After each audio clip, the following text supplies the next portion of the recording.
ጤናና ሰላማችሁን ፈጣሪ አብዝቶ እንዲሰጣችሁ ሁሌም የሚመኘው አወል ስሪንቃ የግብርና ፕሮግራም ነው።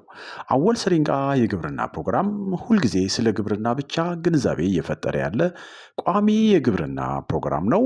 አወል ስሪንቃ የግብርና ፕሮግራም ዛሬ የመጣሁት በኢትዮጵያ ውስጥ እየረቡ ያሉ የፍየል ዝርያዎች ጋር ተያይዞ እንደዚሁም ደግሞ ስለ ሀገራችን የፍየል እርባታ ጋር ያገኘኋቸውን መረጃዎች ነው ዛሬ ማካፍላችሁ። በኢትዮጵያ የፍየል እርባታ እንደሚታወቀው ከፍተኛ የኢኮኖሚ የማህበራዊና የምግብ ዋስትና ፋይዳ ያለው ዘርፍ ነው። አገራችን በስጋ በወተትና በቆዳ ምርት ረገድ ትልቅ አቅም ያላቸው በርካታ የሀገር በቀል የፍየል ዝርያዎች ባለቤትም ናት። ስለሆነም በአፍሪካ ውስጥ ትልቁን የፍየል ብዛት የያዘች ሲሆን ከ99% በላይ የሚሆኑት በጄኔቲክ የተለያየ ዝርያ ያላቸው ተወላጅ ዝርያዎችን ያቀፈች ናት። በዋናነት በጂኦግራፊያዊ እና በአየር ንብረት ቀጠናዎቻቸው ላይ በመመስረት ወደ ዝቅተኛ ወይ አርብቶ አደር እና ደጋማ ወይም ቅይጥ ግብርና በሚል ግሩፕ ይመደቡ ይችላሉ። እንደ አጠቃላይ ሀገራችን ከ11 በላይ የአገር በቀል ዝርያዎችን እንደያዘችም መረጃዎች ይገልጻሉ። እነዚህ ዝርያዎች ለሀገሪቱ የአርብቶ አደር ኢኮኖሚ እጅግ ወሳኝ ናቸው። ለስጋ ለወተትና ለቆዳ ዋጋ ያላቸው ናቸው። ይህም በተለይ ለገጠራችን ማህበረሰቦች ኢኮኖሚያዊ ደህንነትን ይሰጣሉ። ይህንን ካልን ስለ ዝርያዎቹ በጥቂቱ እንደው ያገኘሁትን ላካፍላችሁ። የፍየል ዝርያዎችን በተመለከተ ማለት ነው። የአፋር ፍየል ዝርያ እነዚህ ፍየሎች በደረቃማ የሰሜን ምስራቅ አርብቶ አደር ክልሎች ውስጥ የሚገኙ ናቸው። ከፍተኛ ሙቀትን ወይም በረሃማ ሁኔታዎችን የሚቋቋሙ ከባድ የውሃ እጥረትን መቋቋም የሚችሉ በዋናነት ለስጋና ለወተት የሚረቡ እንደዚሁም ደግሞ በቀላሉ በትናንሽ የሰውነታቸውና በአጭርና ለስላሳ ሽፋን በቀላሉ የሚለዩ ናቸው። ከዚህ ባሻገር በረጅም ርቀት ተጉዘው መኖ መፈለግ የሚችሉ የቆላ ዝርያዎች ናቸው። የአፋር ፍየል ዝርያ ሌላው የአርሲ ባሌ የፍየል ዝርያ ነው። እነዚህ ፍየሎች በዋናነት በደቡባዊና በመካከለኛው ደጋማና ወይና ደጋ ቦታዎች ላይ የሚረቡ ናቸው። መንታ የመውለድ ድግግሞሽ እድላቸው እጅግ ከፍተኛና ከተለያዩ እርጥበት አዘል የአየር ሁኔታዎች ጋር በቀላሉ መላመድ የሚችሉ ዝርያዎች ናቸው። የመካከለኛው ደጋማ ፍየል ይሄ ምናልባት የባቲ ፍየል የሚባሉበትም አጋጣሚ እንዳለ መረጃው ላይ አግኝቻለሁ። እነዚህ ፍየሎች ቅይጥ ግብርናን መሰረት ባደረጉ ደጋማ ቦታዎች በስፋት እየረቡ ያሉ በፈጣን የእድገት መጠናቸውና በስጋ ጥራታቸው በጣም ተወዳጅ ናቸው። ምዕራባዊ ቆላማ አካባቢዎች የሚገኙ ፍየሎች በምዕራባዊ ድንበሮች ላይ ሞቃታማ ከፊል ደረቅና ደረቅ ሳቫናዎች ያሉት ይህ ዝርያ በከፍተኛ ሙቀት አካባቢዎች ይረባሉ። የሶማሊያ ፍየል ዝርያ ይሄ ደግሞ አጭር ጆሮ ያላቸውና ረጅም ጆሮ ያላቸው ተብለው በሁለት ይከፈላሉ። እነዚህ የሶማሊያ ፍየሎች በምስራቅና በደቡብ ምስራቅ ዝቅተኛ ቦታዎች በአርብቶ አደሮች የሚረቡ ናቸው። ድርቅን በጣም የሚቋቋሙና ለወተት ምርትም ሆነ ለስጋ ከፍተኛ ዋጋ ያላቸው ዝርያዎች ናቸው። አበርገሌ የፍየል ዝርያ ይህ ዝርያ በአብዛኛው በሰሜናዊ ከፊል ደረቅ ዝቅተኛ ቦታዎች ላይ ይገኛል። በተለይ በትግራይና በአማራ ክልል በተለይ ተከዜ ተፋሰስ አካባቢ የሚገኙ ዝርያዎች ናቸው። እነዚህ የአበርገሌ ፍየል ዝርያዎች ድርቅን በጣም የመቋቋም ብቃት ያላቸው ዝርያዎች ናቸው።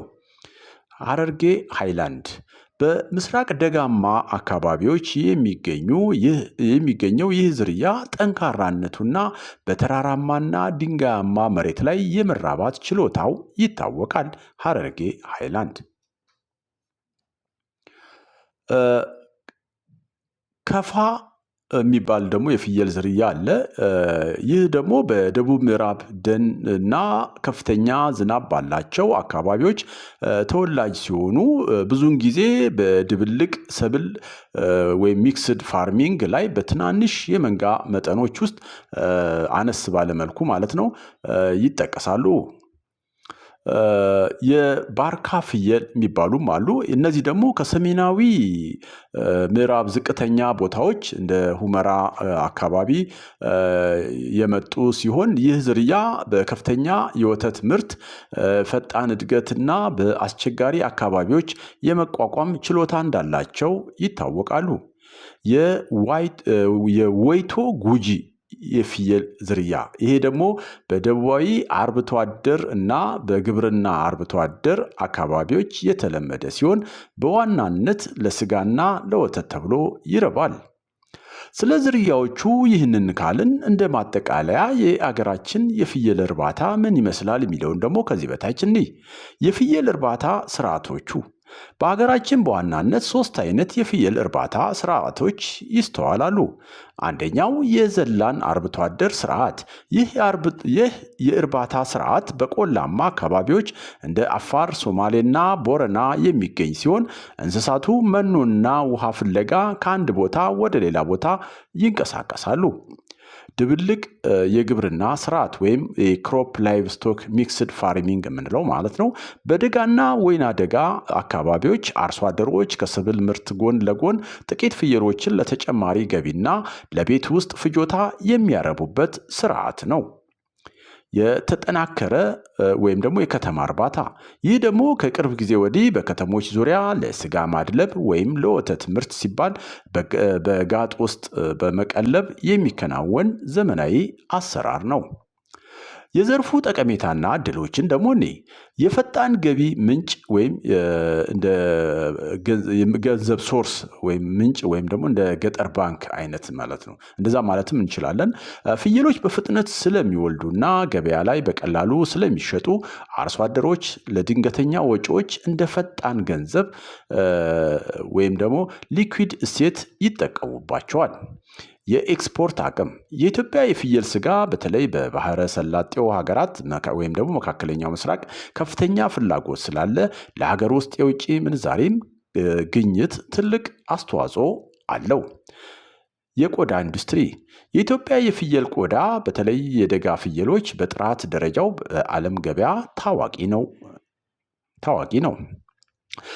ሌላው የአየር ንብረት ለውጥ ጋር ተያይዞ ነው። የአየር ንብረት ለውጥን መቋቋም ጋር ተያይዞ የፍየሎች ድርቅን የመቋቋምና ቅጠላ ቅጠሎችን፣ ቁጥቋጦዎችንና አረሞችን የመመገብ ከፍተኛ ችሎታ ስላላቸው ከአየር ንብረት ለውጥ ጋር ለመላመድ ተመራጭ ናቸው።